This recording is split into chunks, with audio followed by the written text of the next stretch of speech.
All right. You want to start with number 3? Sure. Believe I got it wrong, but all right, let's see. Okay, so use the following for the next 2 questions. So suppose we have a set of paired data. The d equals x after minus x before. The null hypothesis is equal to 0, and the alternative is not equal to 0. So the population standard deviation is not known. Jordan collects a sample size of 9 and computes the d equals 2.2. The standard deviation is 3.3. So the value of this test statistics, let's see if I can put that one.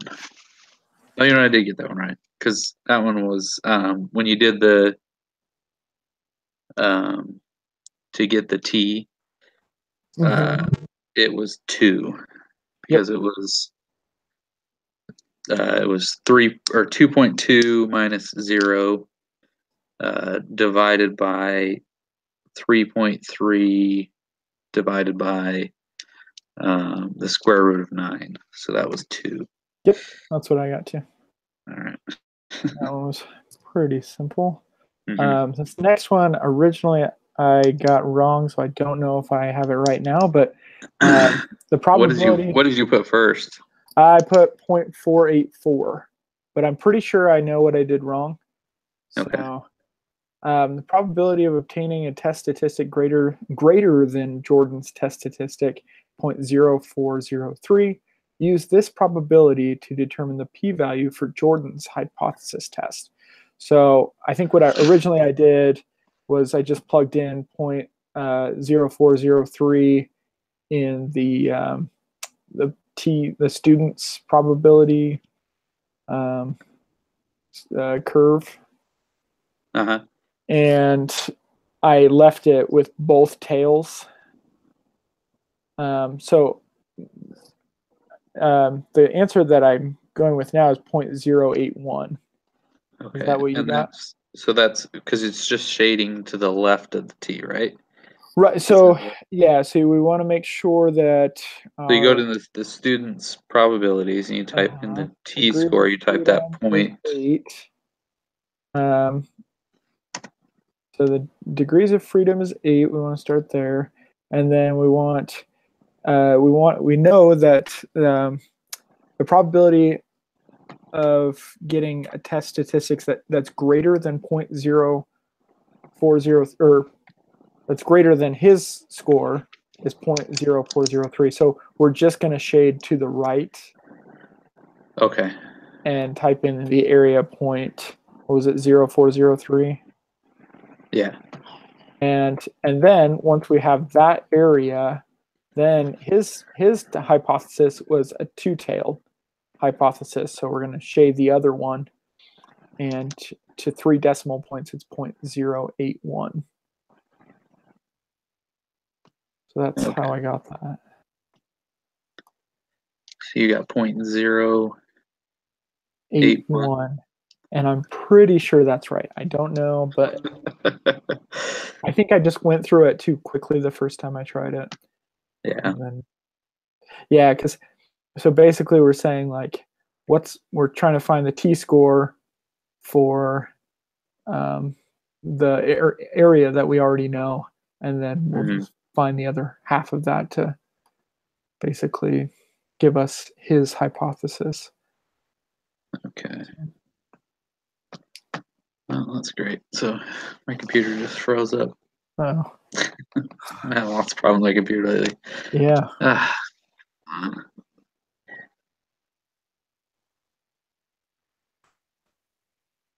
All right. Well, no, it's not going. Oh, shoot. Like, I don't know, like the test froze up. Let me see if I can exit out and go back in.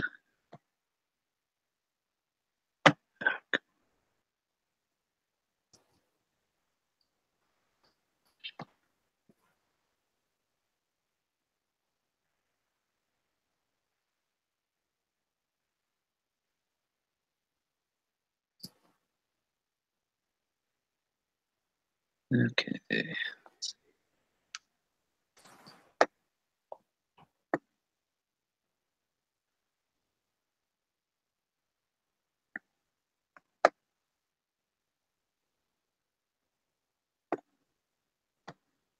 Okay, there we go. Alrighty. We're on number 5. So number 5, using the chapter 12 data A1, what is the test statistic? So this is the one I got. So I put all the information in, and on the I got 2 different answers. Like so, like the one I figured just by hand, or I think I got point. What was it? Let's see.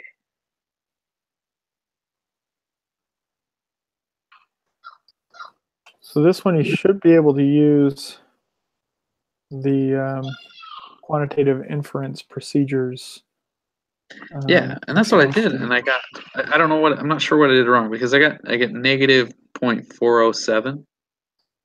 So it should be, I think, positive 0.407. Is it positive? Maybe Uh-huh. that's where I. So why? I don't know why I gave you a negative. That's interesting. I probably put something in wrong.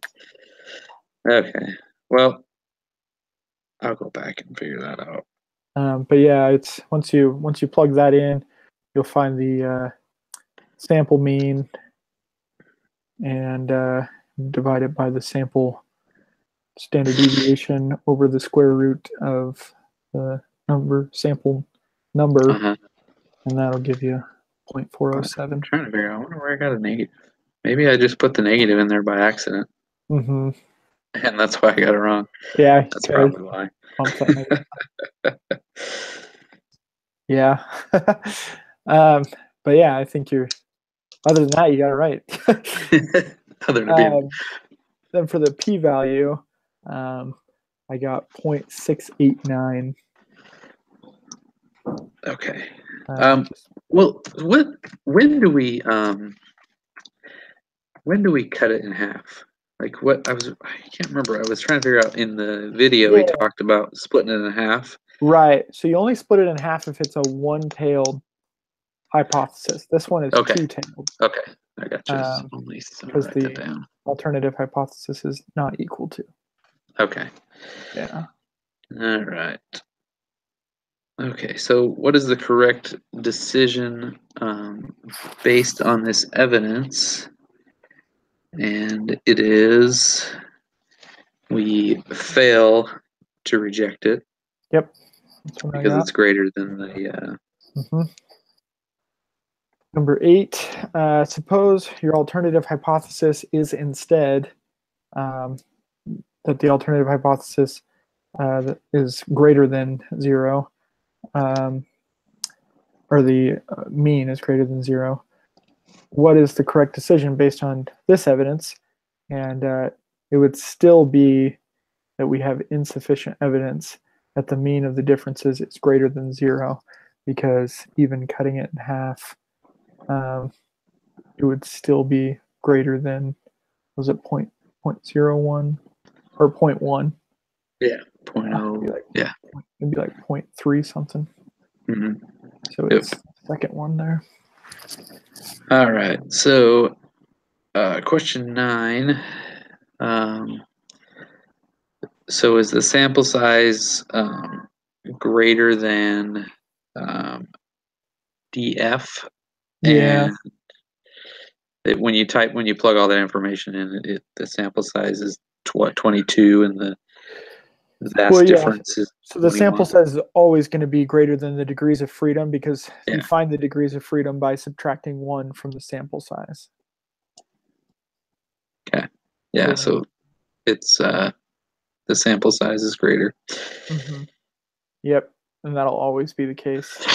Mm-hmm. Okay, so here's where I messed up, because now we're into the new. So what I messed up was I did not input the correct sample size. because they were different. A and B were different. Yeah. So the correct sample size is 22.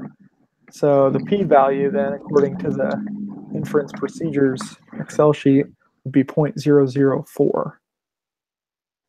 Is that what you got?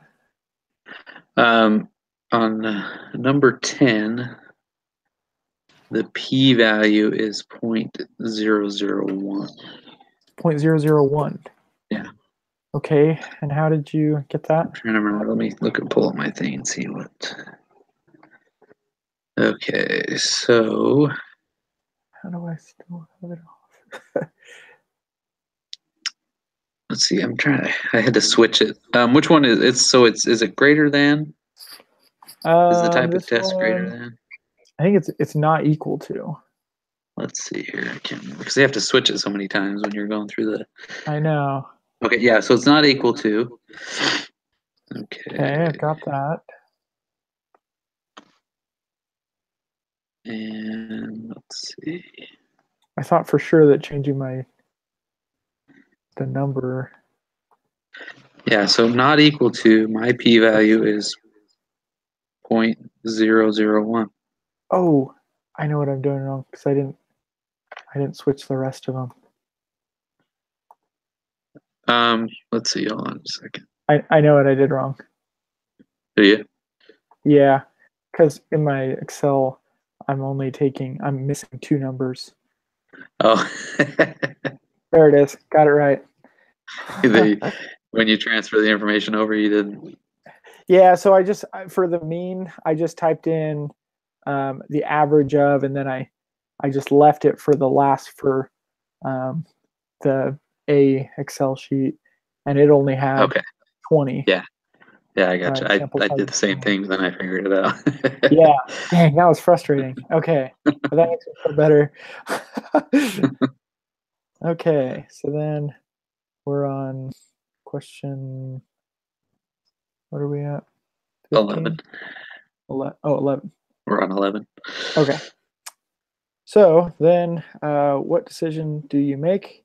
You would reject the null hypothesis because the p-value is less than Mm-hmm. 0.01.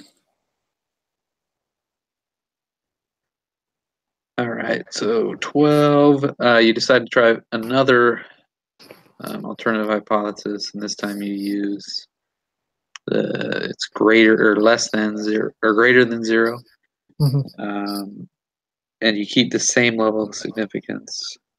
Did the p-value increase or decrease? And it decreased. Yes, that's what I got. Okay, and then what decision would you make there? You would still reject the null hypothesis because it got even smaller. Okay. So this one, let's see. So based on your responses from previous questions, what conclusions do you make? So we rejected it. So I got it wrong. So let's see.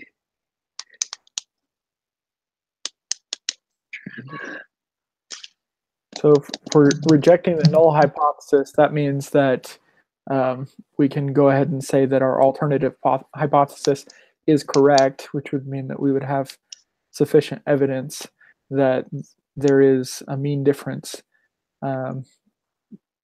between the two groups. So there is. So we have sufficient evidence that there is a mean difference because we rejected the. Okay. The null hypothesis that there wasn't a difference. All right. I got it. Mm-hmm. Okay, question 15. So this one I actually got wrong because I just went in and played with the Excel sheet, but I think it's supposed to be C. That there's not enough information that it depends on. The problem is that. Yeah, is that what you because got? I played with it, and I I originally put B because I thought it was B. and I put D. So it wasn't bad. So we can rule those out. All right, we'll go with that one. So Yeah, it's got to be. There's not enough information because. yeah, it's got to be. So I was trying to think like, okay, well, so it's asking about the p-value, and the p-value is kind of a crazy formula if you're looking in the Excel sheet, but it's I don't even remember how to get the p-value. Anyway, I'm pretty sure that it's. Yeah. That was so long ago. I know. Oh, yeah, the p-values. Yeah. Anyway, I think that's the one where you kind of have to use the applet. Yeah, I think so. All right. So the next one. So we determine the 95% confidence interval for the mean difference between the two groups. So this one we have to change the whole formula in Excel. So it's group 1 minus group 2, right? Is that what, like, so you do variable 1 minus variable 2? Is that, wait, between the two groups? I thought that meant we were still just on. And maybe that's why I got it wrong. Yeah. Because before on all of them you had to do the group, or the second group was minus the first group. You know what I mean? Or am I thinking of something completely different? No, yeah, because I did first group minus second group for all of them.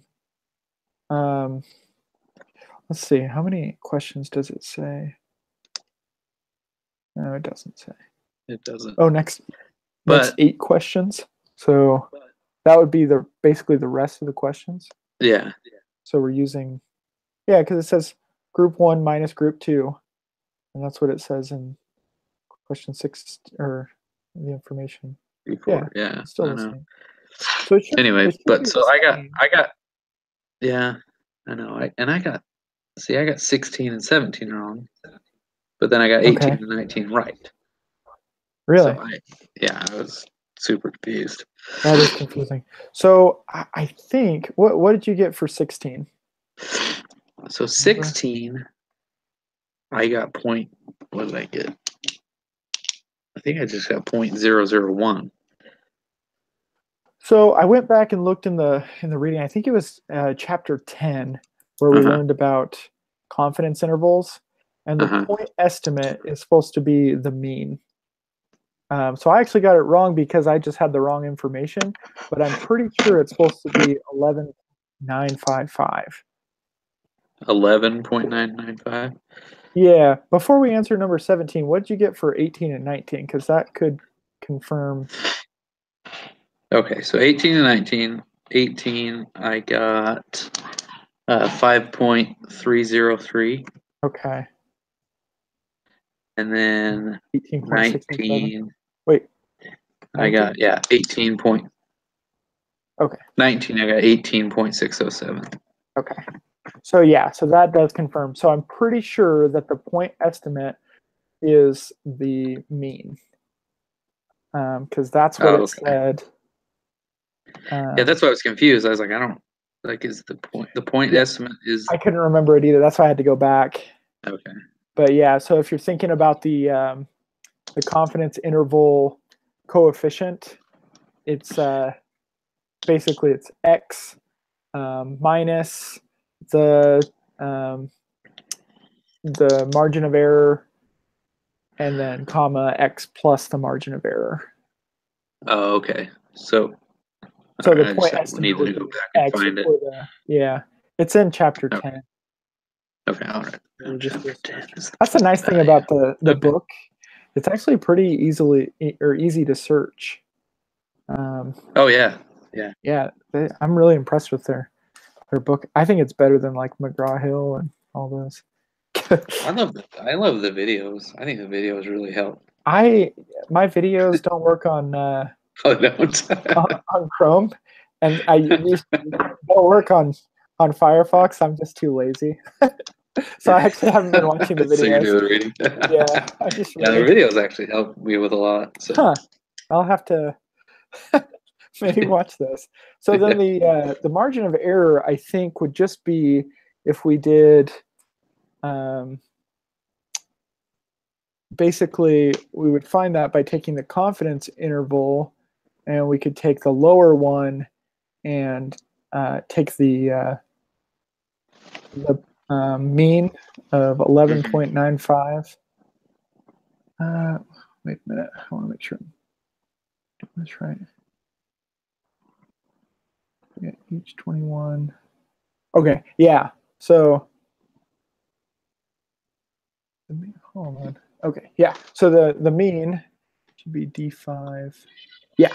Okay. So we take the mean and we subtract the mean from the lower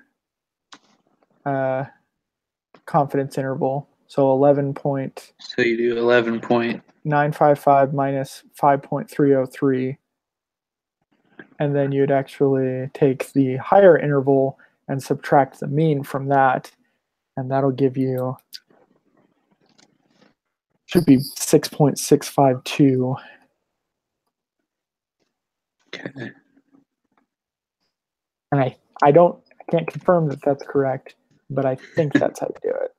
I'm pretty sure if 18 and 19 are correct, then those other two should be correct. Yeah. So I guess now's the And we'll find out, won't we? Find out. I was pretty disappointed the first time I. Yeah, me too. I was like, what? Oh, good. We do know what we're talking about. Oh, good. Awesome. Nice. Right on. It's always great to know what you're talking about. I know.